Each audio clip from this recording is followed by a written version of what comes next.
नमस्कार दोस्तों, जब हम बौद्ध धर्म के बारे में सुनते हैं तो हमारे मन में सबसे पहले जो छवि उभरती है वह है एक शांत, अहिंसक और करुणामयी जीवन की। गौतम बुद्ध की ध्यानमग्न मुद्रा, उनके उपदेशों की गंभीरता और उनका संदेश अहिंसा ही सच्चा धर्म है, हमारे दिल को छू जाता है। ऐसे में यदि कोई कहे कि बौद्ध भिक्षु मांस खाते हैं तो यह बात चौंकाने वाली लगती है। क्या यह संभव है कि जिस धर्म ने करुणा और सभी प्राणियों के प्रति दया को सबसे बड़ा गुण माना, उसमें मांस भक्षण की अनुमति हो? यही प्रश्न बहुत से लोगों के मन में उठता है और आज हम इसी रहस्य की गहराई में उतरने वाले हैं। क्या सच में गौतम बुद्ध ने मांसाहार को स्वीकार किया था? क्या उनके अनुयायी मांस खाते थे? और अगर हां, तो किन शर्तों पर? आइए इस विषय को पूरी तरह समझते हैं। त्रिपिटक के सूत्रों, ऐतिहासिक घटनाओं और बौद्ध धर्म के विभिन्न संप्रदायों की परंपराओं के माध्यम से। भगवान बुद्ध का जीवन ही उनकी शिक्षाओं का प्रतिबिंब था। उन्होंने केवल उपदेश नहीं दिए, बल्कि उन्हें अपने जीवन में जिया भी। वे कहते थे कि प्रत्येक प्राणी, चाहे वह कीट हो, पक्षी हो या मनुष्य, अपने जीवन से प्रेम करता है और कष्ट से डरता है। इसीलिए किसी भी प्राणी को जानबूझकर हानि पहुंचाना पाप है। यही अहिंसा की नींव थी, जिस पर उन्होंने अपने संपूर्ण धर्म को खड़ा किया। लेकिन जब बात भोजन की आती है तो मामला थोड़ा जटिल हो जाता है। गौतम बुद्ध का दृष्टिकोण केवल करुणा तक सीमित नहीं था, वह व्यवहारिक भी था। उन्होंने समझा कि भिक्षुओं का जीवन समाज पर आधारित है। वे स्वयं खाना नहीं उगाते, न ही पकाते, बल्कि भिक्षा पर निर्भर होते हैं। वे जो भी भोजन उन्हें समाज से भिक्षा में मिलता, उसे ग्रहण करते। त्रिपिटक, जो बौद्ध धर्म का सबसे प्राचीन ग्रंथ है, उसमें इस विषय पर विस्तृत उल्लेख मिलता है। इसमें लिखा है कि भगवान बुद्ध ने मांस खाने को पूरी तरह न तो स्वीकार किया और न ही पूरी तरह वर्जित किया। उन्होंने इसके लिए 3 महत्वपूर्ण शर्तें निर्धारित की। इन 3 शर्तों का उल्लेख हमें पाली त्रिपिटक में मजजिम निकाय के जीवक सूत्र में मिलता है।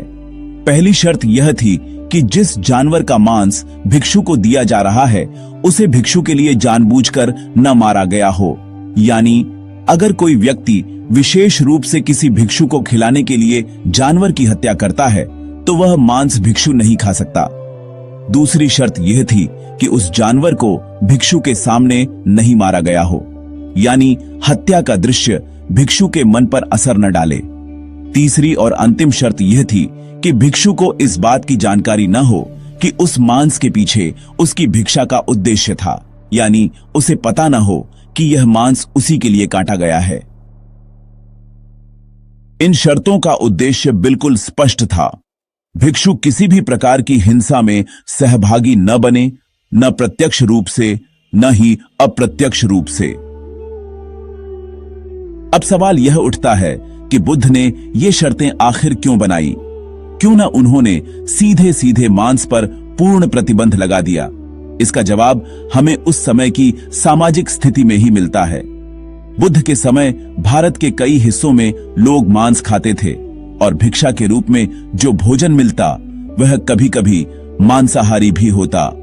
अगर बुद्ध अपने भिक्षुओं पर शुद्ध शाकाहार थोप देते तो कई क्षेत्रों में उनके लिए जीवित रहना वाकई बहुत कठिन हो जाता। बुद्ध के दृष्टिकोण में करुणा तो थी ही, लेकिन उनके निर्णय व्यवहारिक भी होते थे। वे धर्म को कठोर नियमों की बेड़ियों में नहीं बांधना चाहते थे। वे चाहते थे कि भिक्षु किसी चीज के प्रति कट्टर न बने, बल्कि जीवन को यथार्थ रूप में स्वीकार करें। उनका मानना था कि भोजन का उद्देश्य शरीर का पोषण है, न कि तर्क और विवाद का कारण बनना। त्रिपिटक में एक और प्रसंग मिलता है जो इस विषय को और रोचक बनाता है। गौतम बुद्ध के चचेरे भाई देवदत्त ने एक बार प्रस्ताव रखा कि सभी भिक्षुओं के लिए मांस खाना पूर्णतः वर्जित कर दिया जाए, लेकिन गौतम बुद्ध ने इस प्रस्ताव को अस्वीकार कर दिया। उन्होंने स्पष्ट कहा कि मांस का सेवन गलत नहीं है, यदि वह उपरोक्त 3 शर्तों को पूरा करता हो।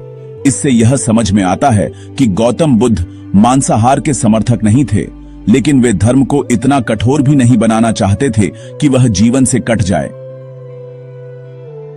गौतम बुद्ध के जीवन की एक अंतिम और चर्चा में रहने वाली घटना भी है, उनकी मृत्यु। कुछ विद्वानों का मानना है कि बुद्ध की मृत्यु का कारण सुकरमद्दव नामक व्यंजन था, जिसे एक अनुयायी ने उन्हें भिक्षा में दिया था। सुकरमद्दव का अर्थ कुछ विद्वान सुअर का मांस मानते हैं, जबकि कुछ इसे एक प्रकार का मशरूम या कंदमूल मानते हैं। इस पर आज भी विद्वानों में मतभेद है, लेकिन यह निश्चित है कि बुद्ध ने उस भोजन को किसी भेदभाव के बिना ग्रहण किया, क्योंकि वह भिक्षा थी। बौद्ध धर्म में बिना कोई आसक्ति के श्रद्धा से दिए गए भोजन को ग्रहण करने का विधान है। भिक्षुओं के लिए भोजन कोई भी हो, उस भोजन को बिना कोई आसक्ति के ग्रहण करने का उपदेश तथागत बुद्ध ने दिया है। बस शर्त यह है कि अगर वह भोजन मांस हो तो वह उपरोक्त तीनों शर्तों को पूरा करें। अब हम बात करते हैं बौद्ध धर्म के 3 प्रमुख संप्रदायों की, थेरवाद, महायान और वज्रयान। तो इनकी परंपराएं भी मांसाहार के प्रश्न पर भिन्न हैं।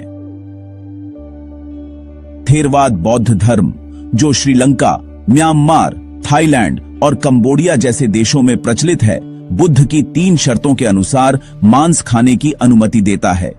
यहाँ के भिक्षु जो भी भिक्षा में भोजन प्राप्त करते हैं, चाहे वह शाकाहारी हो या मांसाहारी, उसे ग्रहण करते हैं, क्योंकि उनका ध्यान भोजन के प्रकार पर नहीं बल्कि त्याग और आत्मनियंत्रण पर होता है।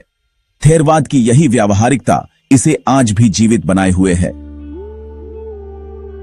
दूसरी ओर महायान संप्रदाय, जो चीन, जापान, कोरिया और ताइवान में प्रचलित है, मांसाहार का कड़ा विरोध करता है। लंकावतार सूत्र जैसे महायान ग्रंथों में स्पष्ट कहा गया है कि मांस का सेवन करना करुणा और अहिंसा के सिद्धांतों के विपरीत है। इसलिए महायान परंपरा में अधिकांश भिक्षु और अनुयायी पूर्णतः शाकाहारी होते हैं। उनके लिए शुद्ध शाकाहार ही स्वयं की शुद्ध का मार्ग है, और कई बौद्ध मठों में मांस पूरी तरह निषिद्ध है। तीसरा संप्रदाय है वज्रयान, जो तिब्बत, भूटान और नेपाल के हिमालयी क्षेत्रों में प्रचलित है। इन स्थानों की भौगोलिक और जलवायु स्थिति कुछ ऐसी है कि वहां शुद्ध शाकाहार को अपनाना बहुत कठिन है। अत्यधिक ठंड और ऊबड़-खाबड़ जमीन के कारण यहां खेती सीमित है और मांस ही प्रमुख आहार बन जाता है। इसलिए यहाँ के बौद्ध भिक्षु और अनुयायी मांस का सेवन करते हैं, लेकिन वे प्रार्थना और संयम के साथ इसे ग्रहण करते हैं, ताकि हिंसा की भावना कम हो और करुणा बनी रहे। इस पूरी चर्चा से एक बात स्पष्ट होती है, बौद्ध धर्म में मांसाहार का प्रश्न केवल एक नैतिक मुद्दा नहीं, बल्कि यह सांस्कृतिक, भौगोलिक और सामाजिक विविधताओं से भी जुड़ा हुआ है।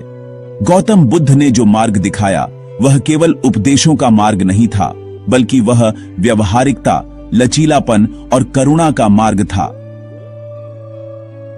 गौतम बुद्ध ने अपने अनुयायियों पर कभी कोई कठोरता नहीं थोपी। उन्होंने हर विषय को परिस्थिति के अनुसार देखा। यही कारण है कि वे न केवल एक धार्मिक गुरु थे, बल्कि एक महान सामाजिक विचारक भी थे। उन्होंने सिखाया कि सच्चा धर्म वही है जो करुणा में रचा बसा हो, जो कठोरता में नहीं बल्कि समझदारी और प्रेम में विश्वास रखे।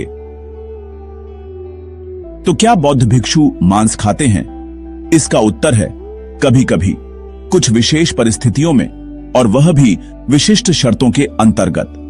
गौतम बुद्ध ने अपने जीवन में कभी भी मांस खाने पर जोर नहीं दिया। उन्होंने जीवन की समझ और करुणा के साथ जीने पर सर्वाधिक बल दिया। इस विषय में भी उनका दृष्टिकोण मध्यम मार्ग का था, जो उनके दर्शन की मुख्य विशेषता है। अगर हम गौतम बुद्ध के दृष्टिकोण को गहराई से देखें, तो पाएंगे कि उन्होंने हमें कभी किसी बात पर कट्टर नहीं बनाया। उन्होंने कहा कि धर्म का लक्ष्य आत्मशुद्धि है, और आत्मशुद्धि का मार्ग है संयम, ध्यान, करुणा और सही समझ। आज जब हम गौतम बुद्ध की शिक्षाओं की ओर लौटते हैं, तो यह याद रखना आवश्यक है कि उनका धर्म किसी भी प्रकार की कठोरता या जबरदस्ती का नाम नहीं था। वह जीवन के साथ तालमेल बैठाने का विज्ञान था। आज के इस वीडियो में बस इतना ही। दोस्तों, आपको क्या लगता है क्या मांसाहार सही है या गलत? आप कमेंट में अपने विचार जरूर साझा करें। अगर वीडियो अच्छा लगा हो तो लाइक करें, शेयर करें और हमारे चैनल को सब्सक्राइब अवश्य करें। धन्यवाद।